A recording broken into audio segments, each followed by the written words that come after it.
نحن الطيارين في عنا غريزة، يعني بنحب الطيران، يعني الطيران مزروع بدمنا الحمد لله. وانقطاع، أنا منقطع عن الطيران 20 سنة. أنا كنت أطير على طيارة خاصة للرئيس، ما كنت أطير على هاي الطيارة. ورجعت هلا بعد 14 سنة، 20 سنة الحمد لله طرنا على هاي الطيارة وأثبتنا جدارتنا الحمد لله. ونحن أبينا أنه نكون مع النظام الفاجر الذي قصف الأهالي ودمر البنية التحتية، قصف الشيوخ والأطفال. أبينا وانشقينا من تاريخ ما طلعت أول طلقة بالثورة، انشقينا عن النظام، هذا النظام الفاجر. والحمد لله تابعنا عملنا كمان بالثورة. وأنا شكلت فرقة الحق بالجيش الحر، وظليت أشتغل لل 2018 الحمد والشكر لله. وحققنا نتاج وحققنا النصر الحمد والشكر لله. إضافة لذلك هذا النصر يعني يعجز اللسان عن التعبير عنه. نصر يعني ما كنا نتوقع الحمد لله. الله هي إن البطانة الصالحة بالقادة وبالمجاهدين وبالشهداء الله يرحمهم ويتقبلهم.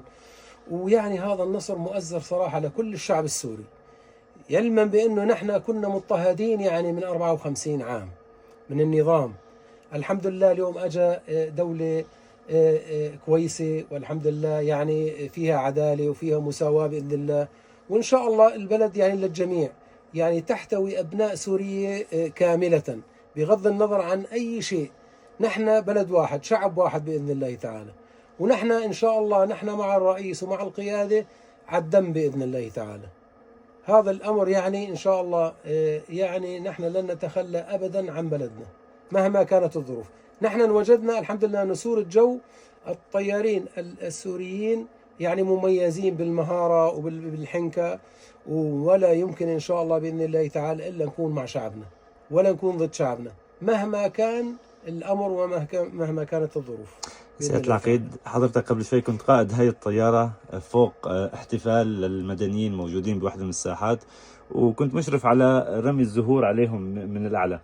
شو شعورك لما شفت المدنيين عم يلوحوا للطيارة ومبسوطين بوجودها؟ والله أنا يعني نزلت دموع الفرح الحمد لله بها لما شفت المنظر هيك، الشعب بهالساحة. ونحن الحمد لله طائراتنا بدل ما ترمي البراميل صار ترمي الورود والمناشير. هذا يعني إنجاز عظيم وفضل من الله. الفضل لله أولا، والفضل الثاني للمجاهدين واللي بذلوا الغالي والرخيص من أجل الوطن. فرحة كبيرة صراحة، يعني ما توصف، مهما حكينا ما بنحسن نعبر عن شعورنا صراحة. رسالتك للسوريين؟ الله أكبر على السوريين. السوريين يعني ما بعرف شو بدي أحكي عنهم، ما شاء الله. السوريين يعني أينما وجدوا بيثبتوا وجودهم، حتى بالغربة، حتى بالمهجر. ما شاء الله، من أطباء، من مهندسين أثبتوا وجودهم، حتى التجار، حتى المستثمرين ما شاء الله. يعني ما بهمهم أي شيء، بيعيشوا وين ما كان وبنشئوا شيء من لا شيء بإذن الله تعالى. هذا الشعب السوري. الشعب السوري بشكل عام بعد 14 سنة وهو جيشه يقتله، فصار عنده خوف من الجيش.